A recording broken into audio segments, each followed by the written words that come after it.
Hi viewers, welcome to my channel. இன்றைக்கி வடைக்கறி செய்ய போகிறோம். வாங்க அது எப்படி செய்வதுன்னு பார்க்கலாம்.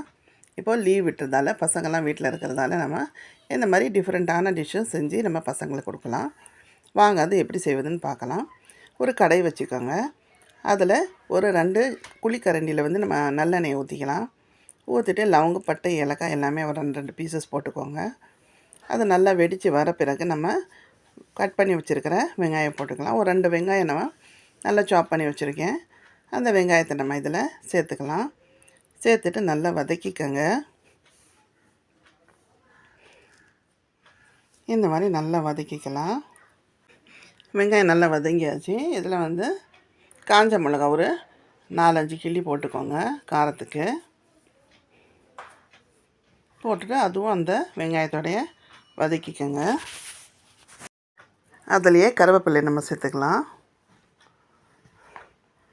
சேர்த்துட்டு எல்லாம் நம்ம ஃப்ரை பண்ணிடலாம்.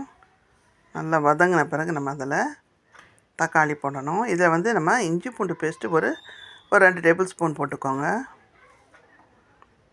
போட்டுட்டு அதில் நல்லா ஃப்ரை பண்ணுங்கள், கீழே ஒட்டாத மாதிரி.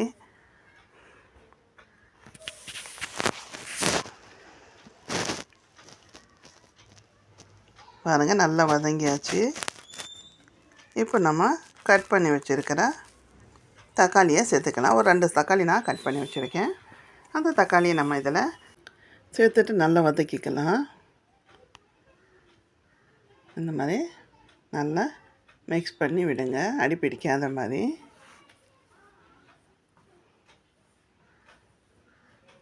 தக்காளியும் சேர்ந்து நல்லா வதங்கட்டும். வாங்க இப்போ தட்டு மூடி வச்சிடலாம். தக்காளியும் வெங்காயம் வேகிற வரைக்கும் இப்போ ஓப்பன் பண்ணி பார்ப்போம். பாருங்கள், நல்லா வெந்துருச்சு. தக்காளியும் வெங்காயம் நல்லா வெந்துருச்சு. இப்போ நான் அதில் அரைச்சி வச்சுருக்கிற கடலைப்பருப்பும் துவரம்பருப்பும் நான் மிக்ஸ் பண்ணி அரைச்சிருக்கேன். அதாவது 1 கிளாஸ் கடலைப்பருப்பு, 1/4 கிளாஸ் துவரம்பருப்பு சேர்த்து மிக்ஸ் பண்ணி நான் வடைக்கு அரைச்சிருந்தேன். அதே மாவு நம்ம இந்த வடைக்கறிக்கு நம்ம யூஸ் பண்ணிக்கலாம். இது கொஞ்சோண்டு எடுத்து நம்ம இட்லி தட்டில் வச்சு வேக வச்சுக்கலாம். இல்லைன்னா அவன் இருந்தால் கூட பரவாயில்ல. அதில் கொஞ்சோண்டு இந்த மாவு வச்சு வேக வச்சுட்டு பிறகு நம்ம இந்த குழம்புல போட்டால் ரொம்ப குழக்குழன்னு வராது. நல்லா அழகாக டேஸ்ட்டாகவும் சுவையாகவும் வரும். இப்போ இதுக்கு தேவையான மசாலா உப்பு, மிளகாத்தூள், தனியாத்தூள், கரம் மசாலா அவ்வளோதான் போதுமானது. அது சேர்த்துட்டு நம்ம நல்லா கலக்கி விட்டு நல்லா குக் பண்ணுவோம். தேவையான அளவு நம்ம இதில் உப்பு சேர்த்துக்கிட்டோம். சேர்த்துட்டு நல்லா மிக்ஸ் பண்ணி விடலாம். பாருங்கள், இந்த மாதிரி இருக்கும். நம்ம வேக வச்சுட்டா அந்த மாவு கடலை மாவு இந்த மாதிரி ஆகிடும். இதிலே நம்ம கொத்தமல்லி புதினா தலையை போட்டுக்கலாம்.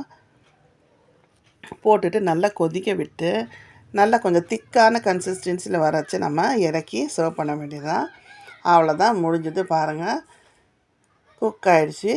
சுவையான டேஸ்டியான வடைக்கறி நம்ம ரெடி பண்ணிட்டோம். இது இட்லி, பூரி, தோசைக்கு, இடியாப்பத்துக்கு, ஏன் சாதத்துக்கு கூட நம்ம யூஸ் பண்ணிக்கலாம். பாருங்கள், சுவையான டேஸ்டியான வடைக்கறி நம்ம ரெடி பண்ணியாச்சு. இந்த ரெசிபி உங்களுக்கு பிடிச்சிருந்ததுன்னா இந்த வீடியோவை லைக் பண்ணுங்கள், ஷேர் பண்ணுங்கள், கமெண்ட் பண்ணுங்கள். மறக்காமல் பானுஸ் கிராண்ட் ஃபீஸ் சேனலை சப்ஸ்கிரைப் பண்ணிவிடுங்க. அப்படியே பக்கத்தில் உள்ள பெல் ஐகான் பட்டனையும் ப்ரெஸ் பண்ணிவிடுங்க. தேங்க்யூ.